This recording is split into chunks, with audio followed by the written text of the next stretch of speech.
Good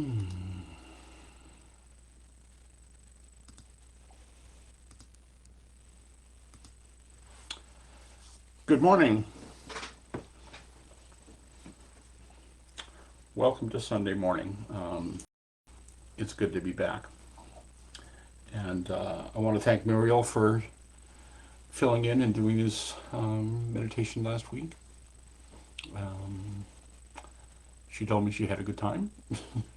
Or, she emailed me that went well for her. And I haven't watched the recording yet, but I do plan to get around to it. Anyway, today we're going to talk about patience after the meditation. I was in the days leading up to the meditation, I was listening to Gil Fonsdale's Dharma talks in the mornings, and he was doing a 5-part series on patience. And I thought, I should probably do a talk on that at some point. And then on the third or fourth day of the retreat, Greg did a Dharma talk on patience, and it sort of felt like the Dharma was like pointing me at that. So we're going to talk about that a little bit today after the meditation. So I just invite you to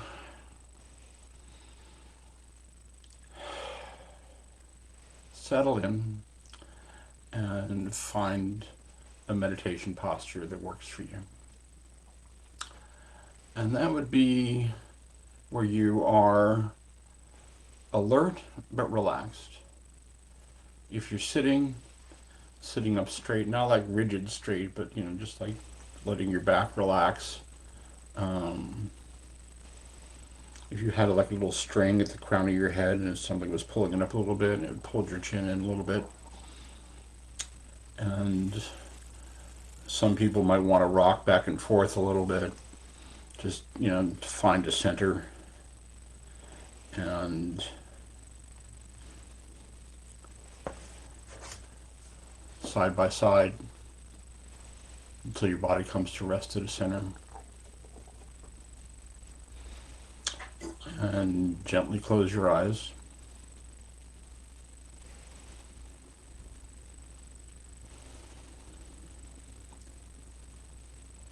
And let's start by taking a few slow, deep breaths.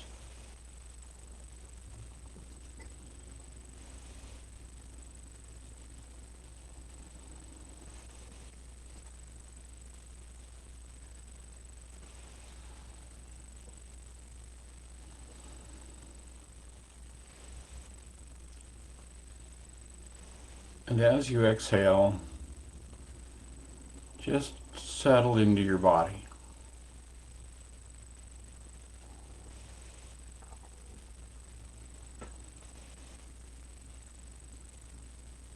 Aware that you're receiving the in-breath and settling and relaxing the body on the out-breath.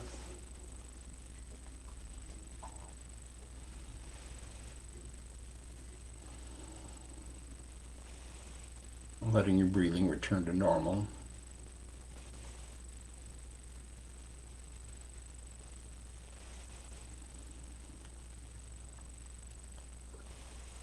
Continuing to relax on the out-breath.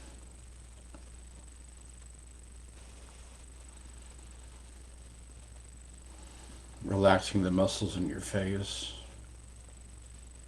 Your face muscles do a lot of work. It's time to give them the morning off.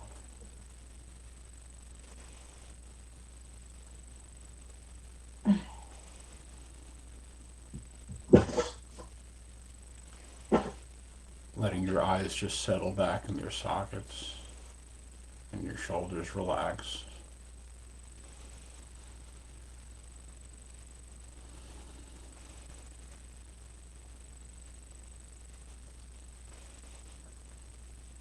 And being aware of the touch points. You can feel where your hands are resting in your lap. You can feel where your seat is on the cushion.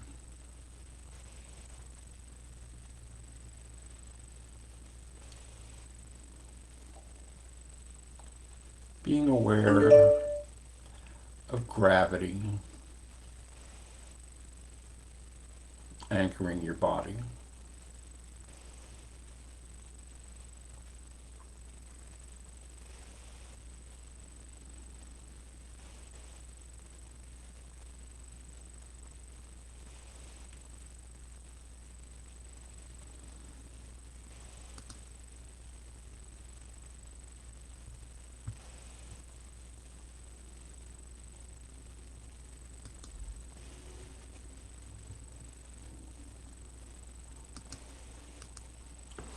And letting your attention come to your breathing.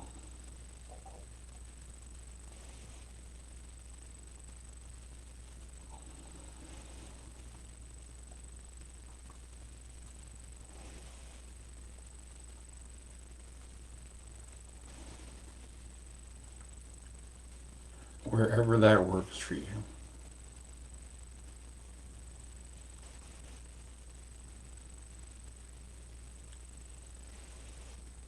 For some people, they focus on the breath moving in and out of the nose.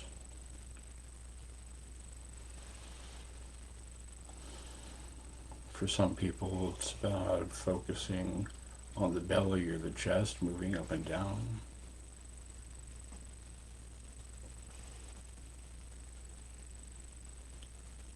Just resting your awareness and focusing your attention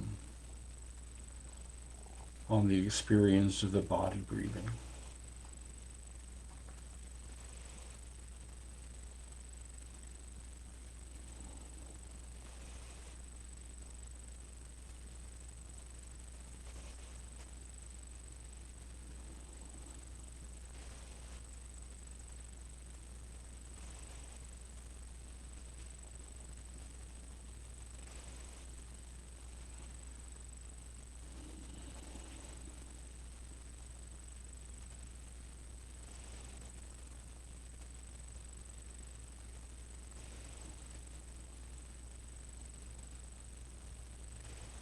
You can notice the physical sensations of your chest expanding and your back rib cage expanding, letting your belly relax on the in-breath.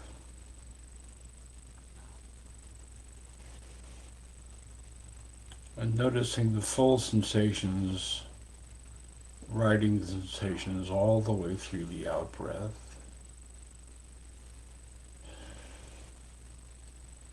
To where your diaphragm rests at the bottom.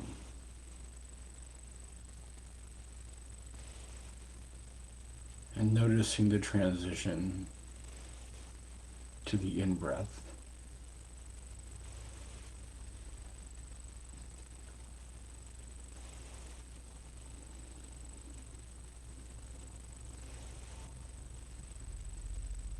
And riding that sensation all the way to the top of the in-breath.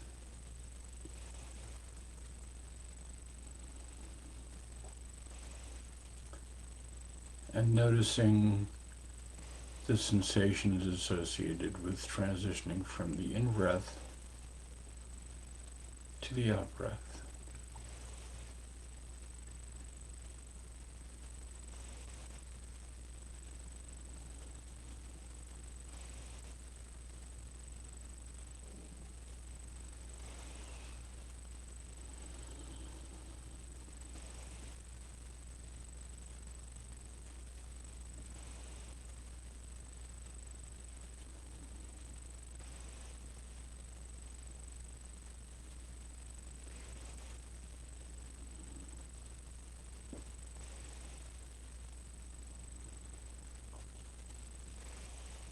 If your mind wanders off, that's okay. It's the function of the mind to wander. Just notice, without getting wrapped up in the content of whatever it is you're thinking. Thoughts are just a phenomenon that come and go. And bring yourself gently back to focus on your breathing. As often as you must. which may be very often or not so much. It's all okay. It's a practice. Just noticing your experience.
If your mind wanders off,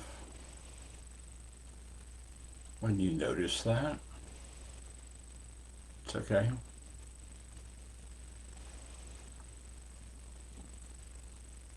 Just come back to your awareness of your breathing.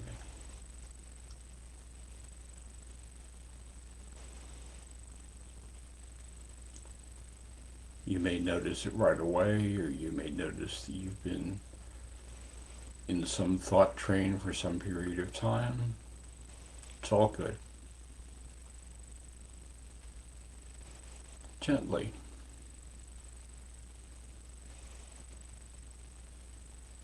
firmly, bring your attention back to your breathing as often as you need to.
And as we come towards the end of this sitting,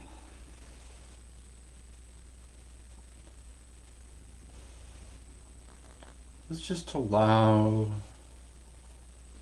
the practice of this meditation to enable us to gaze out on the world with kindness and compassion, to open our hearts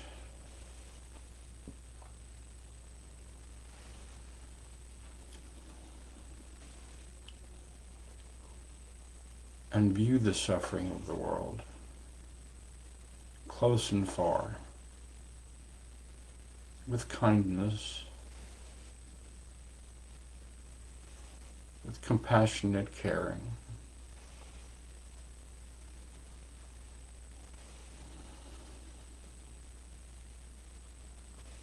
And notice any change or not from how you were feeling at the beginning of this practice.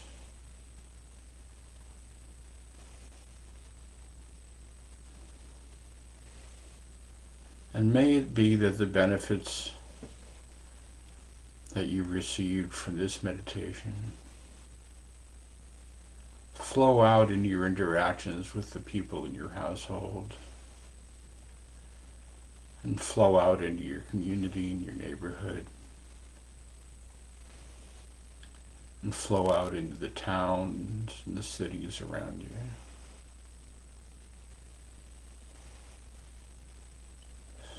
And may it be that this practice enables us to spread kindness and compassion.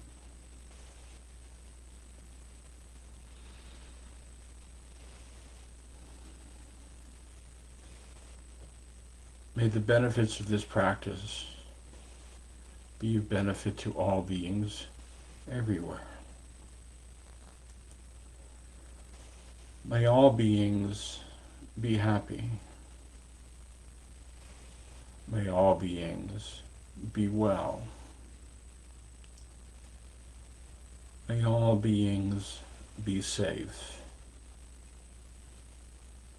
And may all beings be at ease and at peace.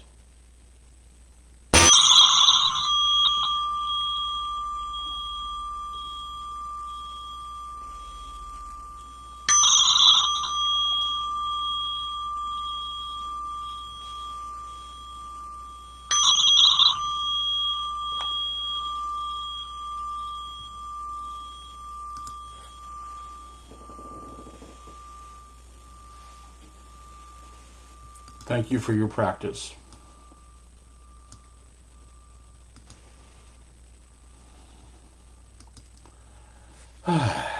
And good morning again. Quick announcement, I have as usual posted the usual links in the chat, which include the information on how to join this sitting every Sunday. A link to my website for more information, and some other meditation resources locally and far away. My contact information, and of course, all this is freely given. But if you feel like donating, there's a link to that. So,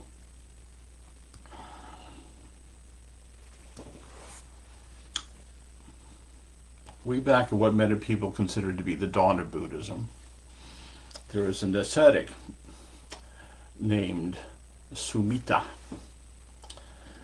And Sumita had an encounter with the Buddha of that time, whose name was Dipankara. And Sumita offered an act of charity and kindness to Dipankara. And Dipankara was impressed enough and moved enough that he prophesied that Sumita would become a Buddha in a future lifetime. And depending on who you read, anywhere between 50 and 500 and 1,000 lifetimes went by before Samhita was eventually incarnated into the Buddha that we know of and talk about today.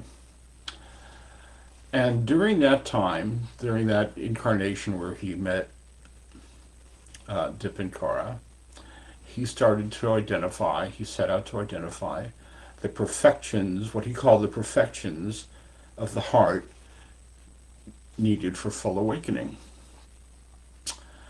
And one of them was patience. The full list, there's 10 of them, and they're known as the 10 paramis: generosity, morality, renunciation, insight, energy, patience, truthfulness, resolution, loving kindness, and equanimity. And I've been contemplating off and on doing a series of talks on the 10 paramis. And I'm probably going to do that, but today we're going to start in the middle with patience.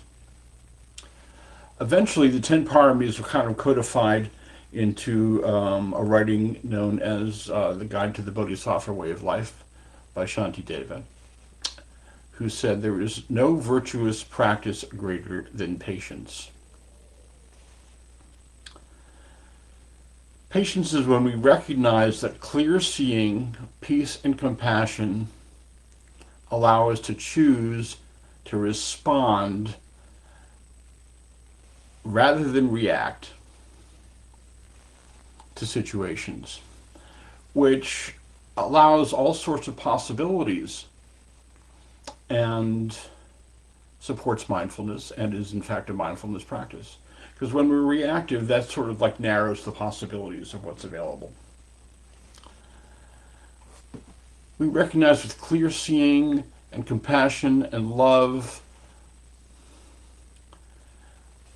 that compulsivity and impulsiveness are the opposite of patience. And through practicing mindfulness, and I say practicing like the way we practice piano because it takes forever to learn it. I keep quoting Shostakovich, who used to practice for 8 to 10 hours a day, and someone said, "Why do you do that?" He said, "Well, I might be learning it."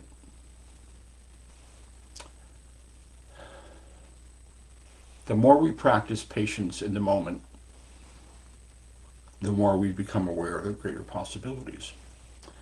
And it's a mindfulness of the body practice, in that something happens that might set you off, and if you notice, for me, my first feeling of impatience is like there's a little string right here and someone's tugging me forward.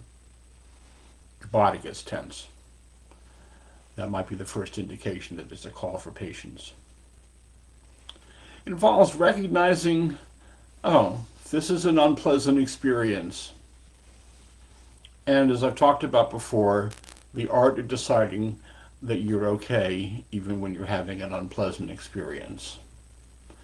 That you're okay not in spite of anything, but with everything. Mindfulness includes the entire field. We don't need to, and it's important that we don't, exclude things from our experience in the name of being awake and mindful, but that we integrate it all and being aware of it and bring some self-compassion, especially in those moments where it's really difficult, like when you're around a 2-year-old who is melting down and you really do have that impulse, maybe I'll just punt him through the window. I would be lying if I never said I never felt like that around a child who is melting down, but we don't do that, right? We find a way to be patient and loving. And we decide, okay, this feels kind of sucky. And my entire body is like tensing up, but I can just slow down my breathing and be okay. So I've been reading about patience, and I came to a couple of articles, one by Gil Fonsdale, who I talk about a lot, and one by another meditation teacher named Michelle McDonald on the subject of patience. And they identified three elements from a mindfulness point of view that constitute patience: gentle perseverance, as Gill's language. Michelle's language is gentle forbearance. Patience under insult. And by insult, I mean in Buddhist terms, insult doesn't necessarily mean I'm calling you a bad name. Anything that vexes you or makes you angry causes you distress. So patience under stress and acceptance of the truth. Because sometimes the truth is hard. People who've been in 12-step meetings with me have heard me say, nowhere at the end of any one of the steps does it say, and you will like it. That's not the step. It just says we have to do these things. And on the subject of gentle perseverance, that enables us to keep going mindfully when we're feeling frustrated or discouraged. And what I emphasize here is these things are an opportunity for gentleness and self-compassion. Because as I keep saying, these things are practices and we're going to fall short sometimes. I was a therapist for 20 years, 25 years actually, and chose to deal with insurance companies because a lot of therapists don't, but I wanted to make this available for people for 15 to 25 bucks. And I was fine with that as long as I never had to actually talk to an insurance person, right? Because their agenda is, how are we going to not pay for this? And I don't know what it was, but those conversations brought out my inner snarky person. And I had to realize that allowing that to vent into this conversation was not going to aid my client. And I had to step back and breathe slowly and resist saying something like, your CEO will still make his bonus even if this person continues therapy. And be patient and recognize that this person is doing a job. And impatience calls on us to be anything other than that. We need to get whatever we want right now. So a little gentle perseverance, like as I talked about, dealing with an unruly child. You haven't lived until you've had a 2-year-old meltdown, inconsolably. Picking up to hold a child when he's crying and have him say he doesn't like where your hands are. So now he's really upset. Right? That's a call for patience. I collect Native American flutes and trying to learn to do certain things with them, or any musician trying to learn a riff. It's an opportunity for patience. Anytime you are practicing a new skill is an opportunity for patience. I don't know if anybody saw the movie Dirty Dancing when she's trying to learn how to dance. She keeps like flipping out at herself, and eventually she learns it. So all that flipping out didn't help. And as I keep saying, gentle perseverance, gentle forbearance with ourselves is the most important part, because that enables us to be patient with the rest of our lives. When difficult situations do not become a referendum on our lives and ourselves. Because when we're feeling really impatient, it really does feel like, oh, this is what my life is now. But it's not. It's just a moment. And we can bring some compassion and kindness and patience to ourselves. And meditation practice is a really good front for this. People new to meditation come to me and say, I can't meditate because I can't get my mind to be quiet. The mind does not do quiet. And it comes back to what I keep referring to that I heard from Gill, what he calls the manual labor of meditation. Mind wanders off, come back. Wander off, come back. We just keep doing that over and over again. And people who are relatively new to this tend to get kind of impatient with that practice. They feel like they're doing it wrong. And the thing about meditation is you can't really do it wrong because they're doing it as they're doing it. So meditation as a practice is a really good opportunity to just be patient with ourselves as our mind wanders off into our shopping list. Or I worked in pop radio in the 70s. It wanders off into Leo Sayer. That's a way of being punished for having done that. Just patiently, kindly, come back. So gentle perseverance encourages us to continue practicing and moving forward when it's hard. And Michelle McDonald said, gentle forbearance is a critical aspect of patience because it helps us to restrain ourselves long enough to determine the most skillful action for the moment. And then patience under insult.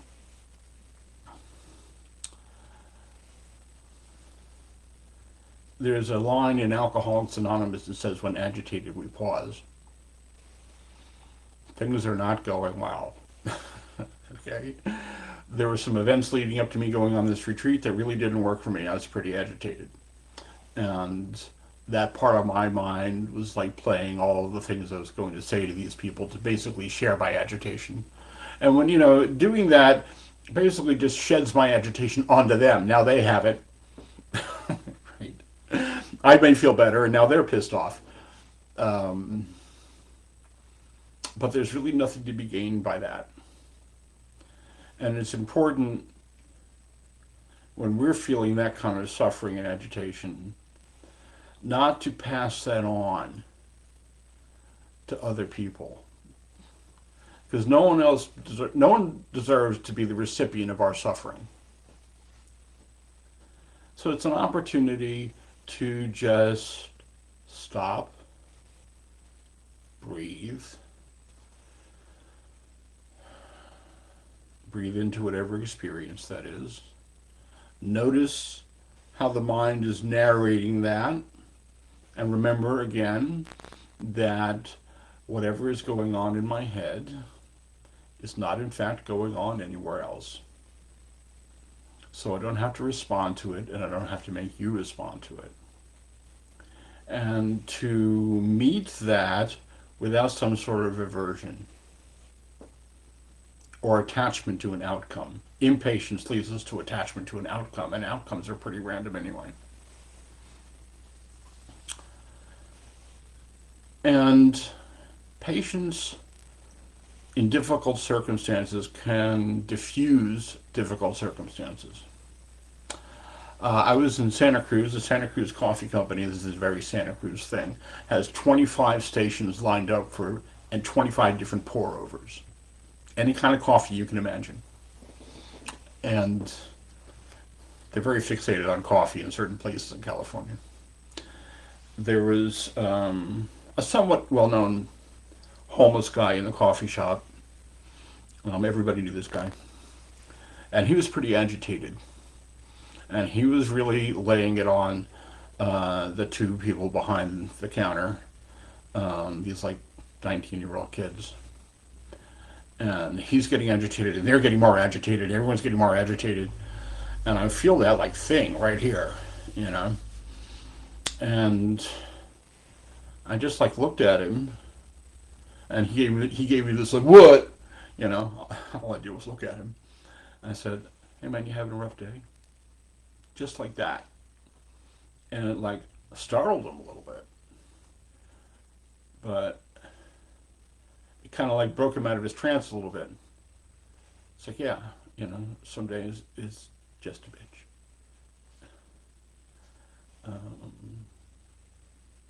Bringing patience to a difficult situation can diffuse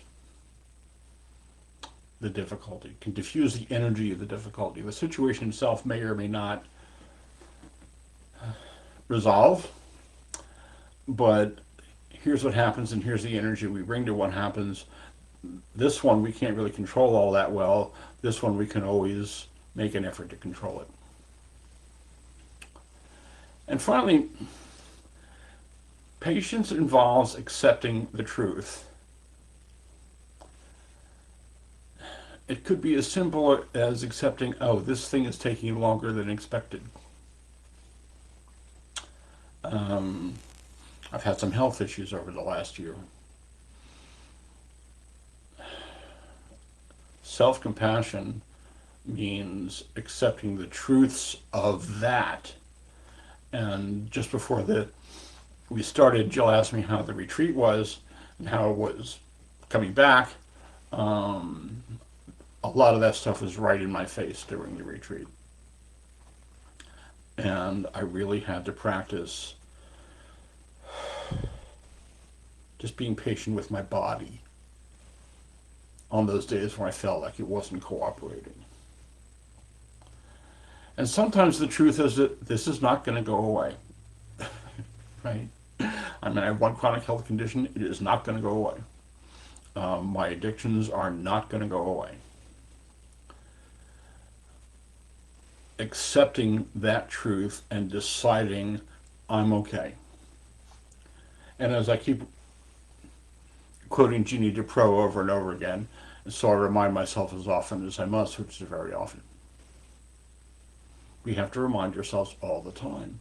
And one of the ways people lose patience early on in meditation practice is they forget, or they haven't learned, this is a repetitive practice. We have to repeat all the time.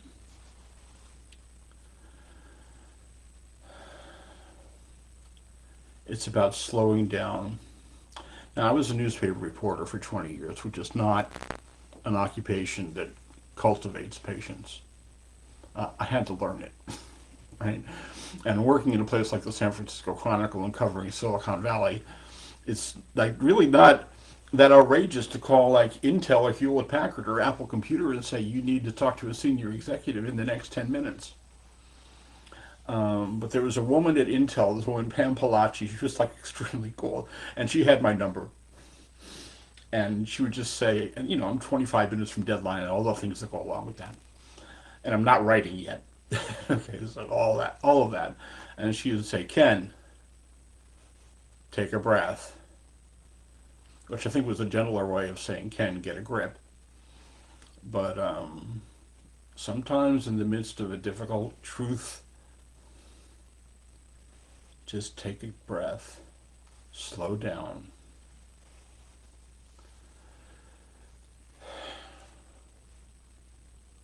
Patience calls us to slow down when we're agitated, slow down when we feel like speeding up. And we live in a culture that doesn't really honor this. There's a lot of stress on accomplishment and instant gratification. So we have to learn it. We have to practice it. We allow ourselves, and in the middle of all of that stress, it's easy to allow ourselves to believe that impatience and anger are part of who we are, which they aren't. They're just feelings that come and go, mind states that come and go, part of the impermanent flow. So we can step back, take a breath, say, oh, I need to pause and just be patient with myself here. Because all patience is patience with yourself. Once we're patient with ourselves, whatever it is we're impatient with, that energy just kind of dissolves. So I'll close with a quote from Shanti Deva, who said, there is no virtuous practice greater than patience. Therefore, I will never get angry with those who cause me suffering. If, because of my own shortcomings, I do not practice patience with my enemy, it is not he, but I, who prevents me from practicing patience. And what I would add to that is then it's a call for gentleness and self-compassion. So, thank you for your kind attention.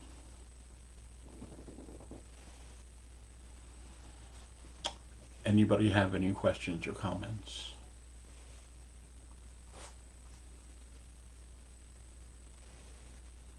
Okay.